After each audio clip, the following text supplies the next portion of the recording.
आपकी खबर में आप सभी का स्वागत है। मैं हूं बरखा बली। समाचारों में आगे बढ़ने से पहले सबसे पहले नजर आज की हेडलाइंस पर।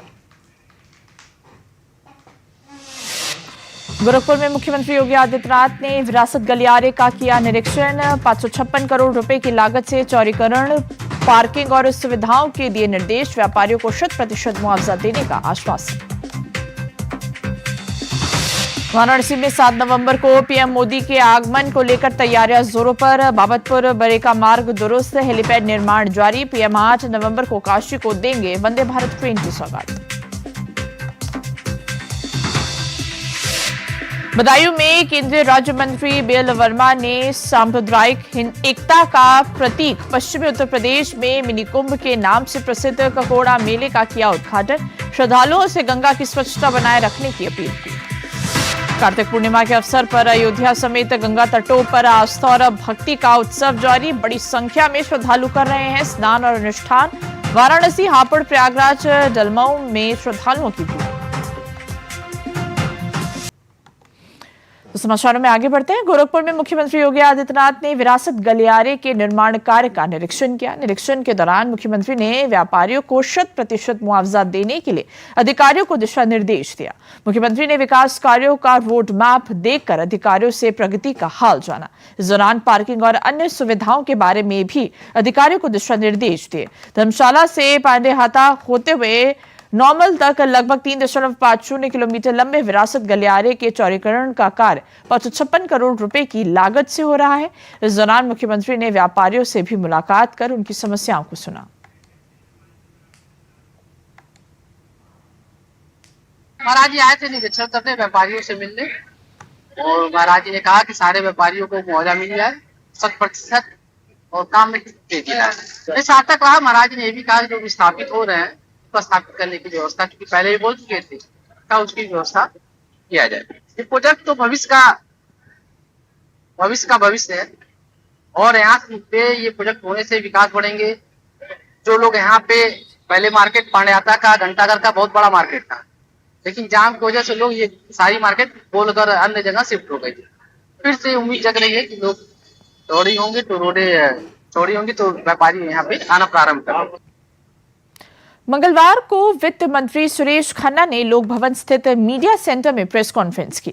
उन्होंने कहा कि उत्तर प्रदेश में पिछले साल के मुकाबले इस साल अब तक धान की खरीद 2.5 गुना ज्यादा हुई है। उन्होंने बताया कि सरकार ने इस बार नया निर्णय लिया है कि मोटे धान पर भी 1% की छूट देने जा रही है, जिससे किसान और राइस मिलों को फायदा होगा। इस पर सरकार की ओर से 1.66 करोड़ रुपए खर्च होने का अनुमान है। इस छूट से चावल मिल उद्योग की क्षमता बढ़ेगी और देशी धान प्रजातियों की बुआई को प्रोत्साहन मिलेगा। खरीद प्रक्रिया अब बिना किसी बाधा के जारी है। योगी सरकार आई है 18-19 से कि उसमें 3% की छूट दी जाती है, अर्थात जितनी रिकवरी उसमें एक्सपेक्ट की जाती है उतनी रिकवरी होती नहीं है। इसलिए धान के काश्तकार को राहत पहुंचाने के लिए उसको भाव अच्छा मिले और साथ ही साथ जो धान कूटने वाले चीनी को मिल है, दाल मिल, उनको भी इसलिए कि वो भी प्रोत्साहित हो, क्योंकि बड़े पैमाने पर वहां पर डेली वेजेस के रोजगार वहां पर मिलता है और कुछ लोग परमानेंट रोजगार में रहते हैं। 1800 से ज्यादा धान मिले इस समय संचालित है। तो खुशखबरी यह है कि 3% की छूट हाईब्रिड पर पहले से दी जा रही है। लगभग 100 करोड़ रुपए का सरकार उनकी क्षतिपूर्ति करती है। आज देव दीपावली है। आज शिव की नगरी काशी दीपों की रोशनी से जगमगा जाएगी। देव दीपावली सुप्रीम के 9000 से भी ज्यादा प्लम्बिंग एंड ड्रेनेज प्रोडक्ट्स और वाटर टैंक्स बने हैं quality raw materials and innovative का अर्थ है देवताओं की दीपावली। मान्यता है कि इसी दिन भगवान शिव ने त्रिपुरासुर का वध किया था और देवताओं ने दीप जलाकर विजय का उत्सव मनाया था। हर साल कार्तिक पूर्णिमा की रात काशी की घाटों पर 25 लाख दीप प्रज्वलित होते हैं। दशाश्वमेध घाट पर होने वाली भव्य गंगा आरती इस बार भी देश के वीर जवानों को समर्पित होगी। इस वर्ष काशी के घाटों को इस अवसर पर 21 क्विंटल फूलों से सजाया गया है। 21 बटुक और 42 कन्याएं मां गंगा की आरती करेंगे। इस दौरान अमर जवान ज्योति जलाकर शहीदों को नमन किया जाएगा। प्रधानमंत्री नरेंद्र मोदी 7 नवंबर को अपने संसदीय क्षेत्र वाराणसी का दौरा करेंगे। 2 दिवसीय इस दौरे के लिए तैयारियां जोरों पर हैं। बाबतपुर से बरेका तक के रूट को दुरुस्त किया जा रहा है और बरेका के खेल मैदान में हेलीपैड बनाने का काम भी शुरू हो चुका है। 8 नवंबर को प्रधानमंत्री काशी को 8वीं वंदे भारत ट्रेन की सौगात देंगे, जो काशी, विंध्याचल और चित्रकूट को जोड़ेगी। ये ट्रेन धार्मिक पर्यटन को बढ़ावा देगी। इसके अलावा अधिकारियों द्वारा वाराणसी के प्रमुख प्रोजेक्ट्स की रिपोर्ट तैयार की जा रही है, जिन्हें प्रधानमंत्री अपने दौरे के दौरान देख सकते हैं। मंत्री जी द्वारा 7 तारीख की आगमन है, यहाँ वाराणसी आएंगे। फिर अगले दिन सुबह मडवाडी रेलवे स्टेशन से वंदे भारत का जो हरी झंडी दिखा के वहाँ से वंदे भारत की रवानगी होगी। उस कार्यक्रम में भाग लेने के बाद उनकी वापसी होगी।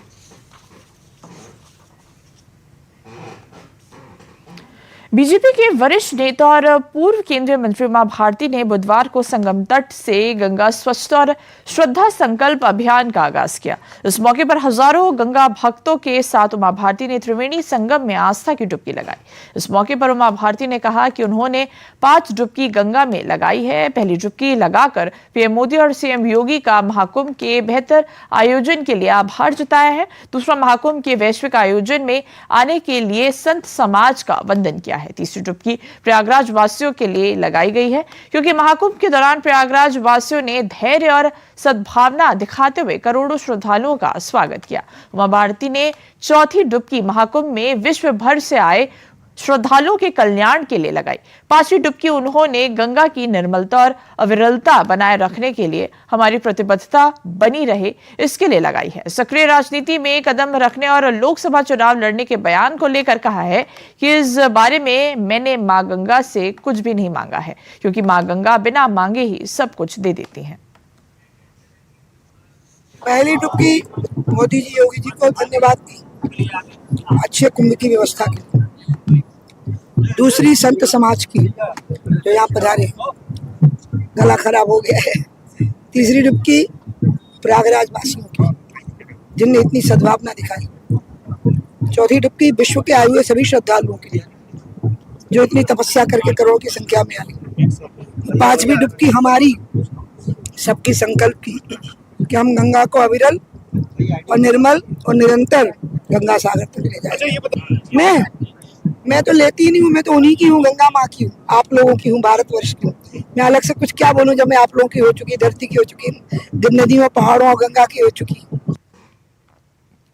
मथुरा के ब्रिज रज उत्सव की संध्या पर मथुरा सांसद ड्रीम गर्ल पद्मश्री हेमा मालिनी की अनुपम प्रस्तुति ने पूरे वातावरण को भक्ति और भाव से सराबोर कर दिया। मंच पर उन्होंने अपनी प्रसिद्ध नृत्य नाटिका यशोदा कृष्ण का सजीव मंचन किया। इनमें मां यशोदा के वात्सल्य और बालकृष्ण की मोहक लीलाओं को अत्यंत भावनात्मक रूप से प्रस्तुत किया गया। नृत्य के हर भाव, मुद्रा और लय के साथ हेमा मालिनी ने साथी कलाकारों के साथ मातृत्व की कोमलता और कृष्ण के बाल रूप की नटखट छवि को इस तरह साकार किया कि दर्शक मंत्रमुग्ध हो गए।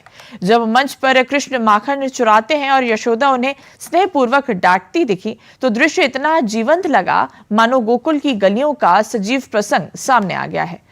उत्सव स्थल पर श्रोताओं ने उत्सव के सभी रिकॉर्ड तोड़ दिए।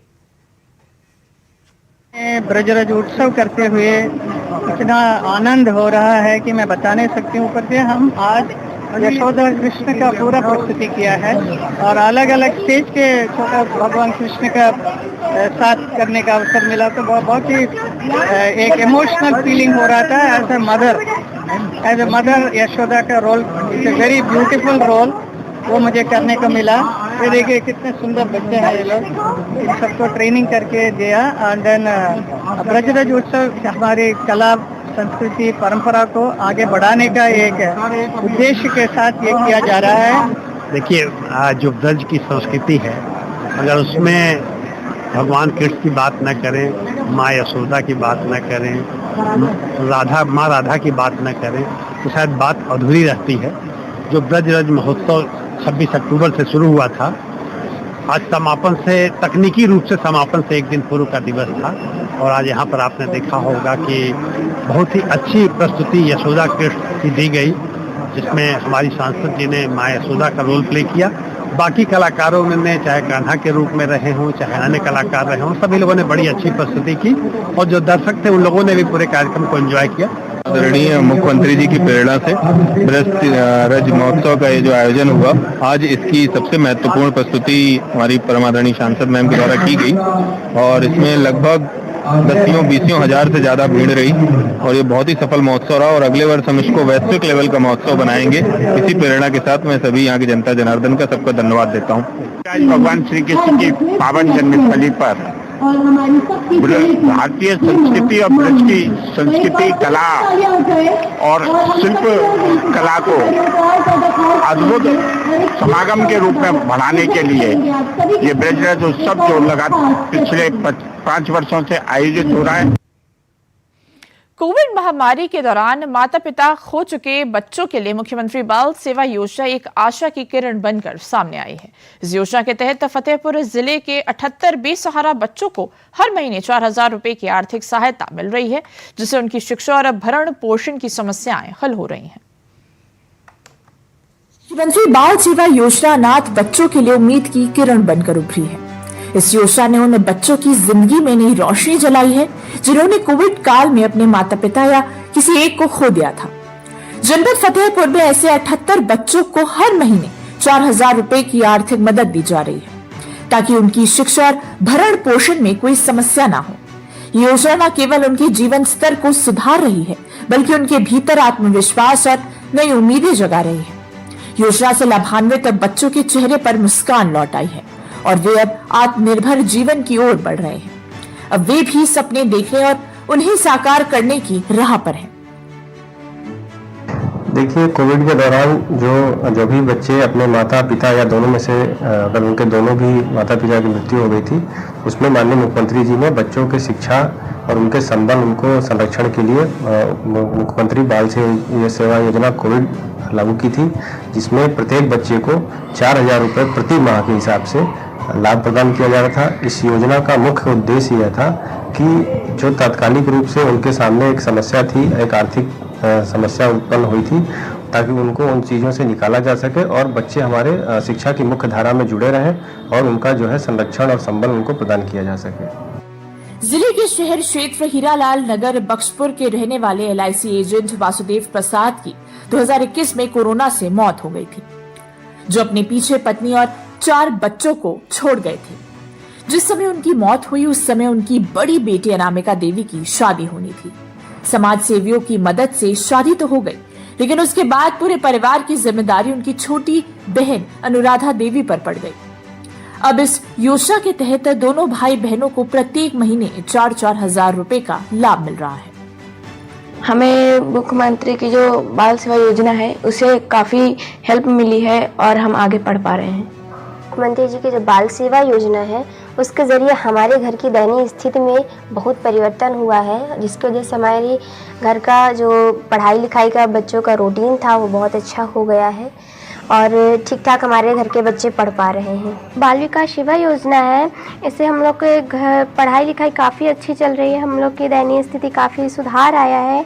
हम लोग को लग रहा था कि हम लोग आगे पढ़ नहीं पाएंगे, लेकिन जब से योजना में हम लोग को मंथली 4,000 रुपये आता है तो उससे हम लोग ट्यूशन और कोचिंग कर रहे हैं। काफ़ी मतलब अच्छा है, लग नहीं रहा था कि हम लोग पढ़ पाएंगे आगे।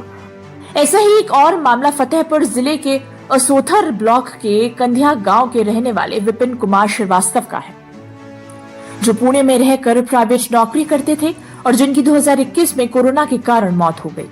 इनके बाद उनकी पत्नी विजेता देवी और 2 छोटे बच्चों की परवरिश और भरण पोषण का कोई सहारा नहीं था, लेकिन कुछ दिनों में ही मुख्यमंत्री बाल सेवा योजना के बारे में जानकारी मिली और इस योजना का लाभ इस परिवार को मिलने लगा। इस योजना की मदद से घर का पूरा खर्चा भी चल रहा है। उन्होंने मुख्यमंत्री को धन्यवाद दिया है। जो बाल सेवा योजना का लाभ है वो बहुत ही अच्छा है। जो बाल सेवा योजना से जो भी लाभ मिल रहा है मैं उसी में अपने बच्चों का खर्च करती हूँ, पढ़ाती हूँ प्लस खाना पीना जो भी बच्चों का होता है उसी से करती हूँ। क्या घटना हुई थी आपके साथ? जी 2021 में मेरे हस्बैंड को कोरोना हुआ था, उसी के दौरान उनकी डेथ हुई थी। मुख्यमंत्री बाल सेवा योजना से 78 बेसहारा बच्चों की बदल रही जिंदगियां। कोविड में माता पिता की मौत के बाद बच्चे हो गए थे अनाथ। 4000 रुपए प्रति माह की मिल रही आर्थिक मदद। समाचारों में आगे बढ़ने से पहले लेते हैं फरार।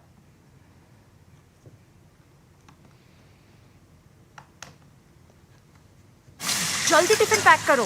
राजू मोबाइल छोड़ो। अरे दीदी वो बैंक का नंबर चाहिए, रिफंड ही नहीं आया है। मिल गया। अब भी कॉल करता हूँ दीदी। बिना नंबर जांचे अक्सर जालसाज बैंक की नकली वेबसाइट और फर्जी नंबर से पैसों की धोखाधड़ी करते हैं। तो फिर सही नंबर? बैंक की ऑफिशियल वेबसाइट या तो कार्ड पर। आपने तो बचा लिया दीदी। काम से नहीं। आरबीआई कहता है सही वित्तीय बर्ताव करे आपका बचाव।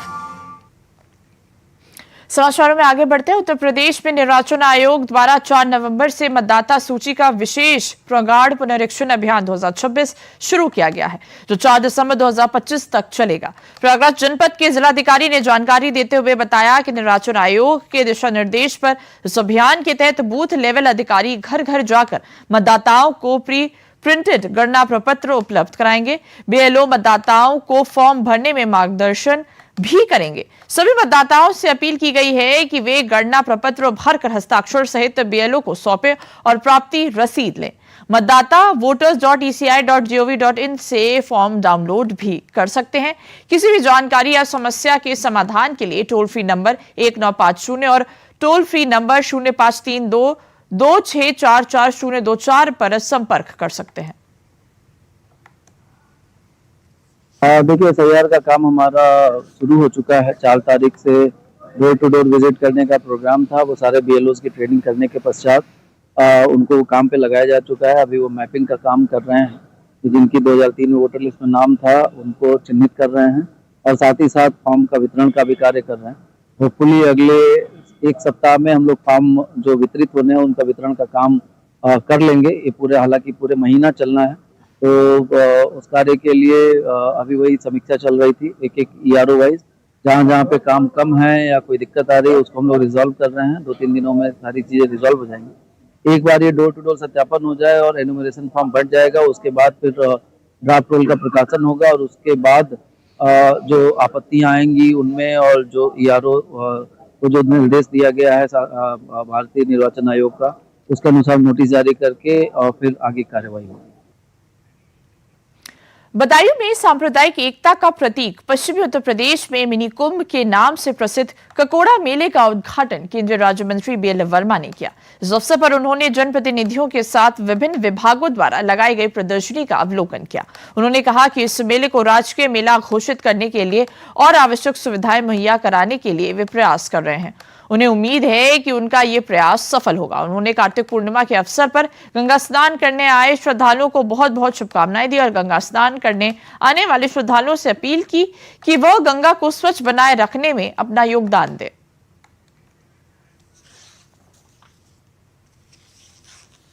इसमें जो हमारे मेले के प्रति, माँ गंगा के प्रति जो हमारी श्रद्धा आस्था का भाव रहता है, उस आस्था के भाव से यहाँ पर मेले में हम आए, गंगा माँ का स्नान करें, उनकी पूजा अर्चना करें और उनका आशीर्वाद लें। साथ में ये भी ध्यान रखें, आदरणीय प्रधानमंत्री जी ने जब से 2014 से स्वच्छ भारत मिशन चलाया है, तो हम सभी अकेले प्रशासन के करने से स्वच्छता नहीं रहेगी। हम सब मिलकर के, श्रद्धालु मिलकर के जितना यहाँ पर एक तरह से बसते हैं, स्वागत करते हैं, वो अपने अपने स्थानों की चिंता करें। और मैं प्रशासन से अपील करता हूँ कि पूरी मुस्तैदी के साथ इस मेले में कोई किसी प्रकार की घटना न हो और अच्छे से मेला संपन्न हो। और मैं कहूँगा कि इस मेले में कुछ इस प्रकार की 1-2 कुरीतियां लोग पैदा करने का प्रयास करते हैं, वो न होने दें और अच्छे मन से, अच्छे भाव से, श्रद्धा से इस मेले को संपन्न कराएं। वाराणसी में आज कार्तिक पूर्णिमा के अवसर पर बड़ी संख्या में लोग 80 सहित सभी प्रमुख घाटों पर स्नान कर रहे हैं।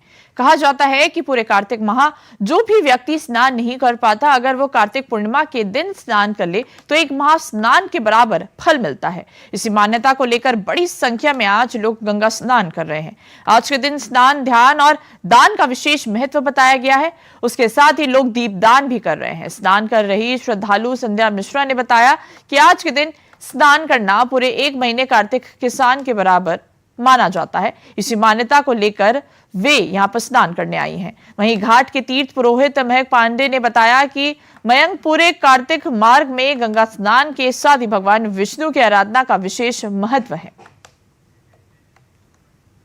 आज के दिन इसलिए है जैसे कि कार्तिक लगने से एक महीने तक गंगा का स्नान होता है। जो इंसान भोर में नहीं नहाता, ज़्यादा दूर पास रहता है, वो इंसान नहीं आ पाता, तो एक महीने का आज पूर्णिमा का स्नान होता है। गंगा स्नान जरूर करना चाहिए। आज के दिन स्नान करने से हमें कहते हैं 36 कोट के जो देवता होते हैं वो सब लोग जमीन पे आते हैं। इसलिए आज दीपदान भी दिया जाता है और गंगा स्नान भी किया जाता है। इसलिए गंगा स्नान आज के लिए बहुत महत्व है। और अगर कार्तिक भर में एक महीने तक जो दीप नहीं दान दिया जाता है, यहाँ पे आके एक महीने का इकट्ठा दिया दान तो उसको दान दिया जाता है, उसे मिलता है, भगवान को मिलता है। क्योंकि आज के डेट के आज पूर्णिमा के दिन सारे भगवान नीचे आते हैं। विष्णु भगवान के निमित्त गंगा स्नान किया जाता है। जब विष्णु भगवान विष्णु प्रबोधिनी एकादशी पे उठते हैं, इस वजह से जितने भी हमारे श्रद्धालु हैं, सनातनी हैं, ये गंगा में स्नान करके या किसी भी नदियों में स्नान करके अपने विष्णु भगवान को समर्पण करते हैं कि हम प्रभु आप अपना आशीर्वाद हमको बनाए रखिए और हमारे जो भी रोग व्याधि हैं उनको दूर करिए और हमारे घर में, हमारे जीवन में सुख समृद्धि खुशहाली प्रदान करिए। कार्तिक महीना पे यहाँ पे स्वयं हमने आपको बताया कि यहाँ पे सारी नदियाँ कल्पवास करती हैं। स्वयं प्रयागराज आते हैं, यहाँ कल्पवास करते हैं। तो इसको देख करके यहाँ पे सारे जितने भी जनता जनार्दन हैं, जो भक्तगण हैं, यहाँ पे आते हैं, गंगा स्नान करते हैं। एक महीना जो तीर्थ कल्पवास नहीं कर पाता है, गंगा स्नान नहीं कर पाता है, वो एकादशी से पूर्णिमा करता है। और जो वो भी नहीं कर पाता तो वो विशेष पूर्णिमा पे करता है कि जो हमारा स्नान संपूर्ण हो, हमारा फल पूरा उसको हमको प्राप्त हो। तीर्थराज प्रयाग में कार्तिक पूर्णिमा का स्नान पर्व पूरी आस्था और विश्वास के साथ मनाया जा रहा है।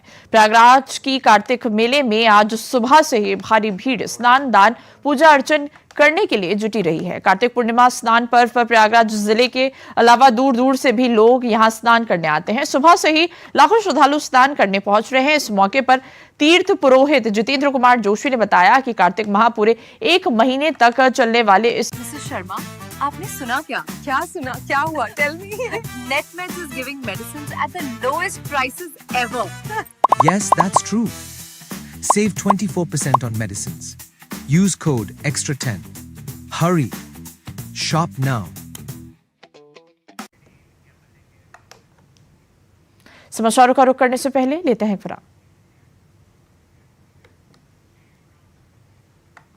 कब तक आप ऐसे फ्यूचर का टेंशन लेकर चलते रहेंगे? LIC के न्यू पेंशन प्लस के साथ अपनी पेंशन का प्लान बनाइए, क्योंकि ये प्लान आपके फ्यूचर के लिए मार्केट लिंक्ड वेल्थ क्रिएट करता है। और तो और इस प्लान में गारंटीड एडिशंस के साथ पेंशन पाने के कई ऑप्शंस भी हैं, so that you grow young and tension free. LIC, हर पल आपके साथ। समाचारों का रुख करते हैं। आज कार्तिक पूर्णिमा और देव दिवाली के अवसर पर अयोध्या में 40 से 50 लाख श्रद्धालु पवित्र सरयू में स्नान करने पहुंचे हैं। जिला प्रशासन ने इस विशाल आयोजन को सकुशल संपन्न कराने के लिए व्यापक इंतजाम किए हैं। डीएम निखिल टीकाराम और SSP डॉक्टर गौरव ग्रोवर ने बताया कि घाटों पर फिसलन से बचने और श्रद्धालुओं की सुरक्षा के लिए विशेष ध्यान रखा जा रहा है। प्रशासन ने जोन और सेक्टर बनाकर पुलिस कर्मियों की तैनाती की है और ड्रोन व CCTV से निगरानी की जा रही है। खोया पाया केंद्र भी स्थापित किया गया है ताकि खोए हुए लोग आसानी से अपने परिजनों तक पहुंच सकें। आज कार्तिक पूर्णिमा का पावन पर्व है। आज देव दीपावली भी है। यहाँ पर लाखों की संख्या में श्रद्धालु आए हैं। कल रात से ही मोड़ शुरू हो गया था और तभी से लगातार भीड़ आ रही है। न केवल अयोध्या बल्कि आसपास के जनपद, उसके साथ साथ देश के भी काफी प्रदेशों से यहाँ पर लोग आए हैं।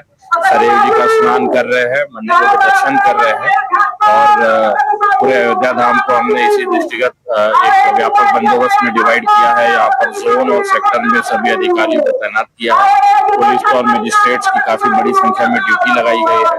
ड्रोन और सीसीटीवी के सर्विलांस का हम लोग यूज कर रहे हैं। कार्तिक को कल्पवास के रूप में लोग यहाँ 1 महीने वास करते हैं और बड़े संयम से रहते हैं।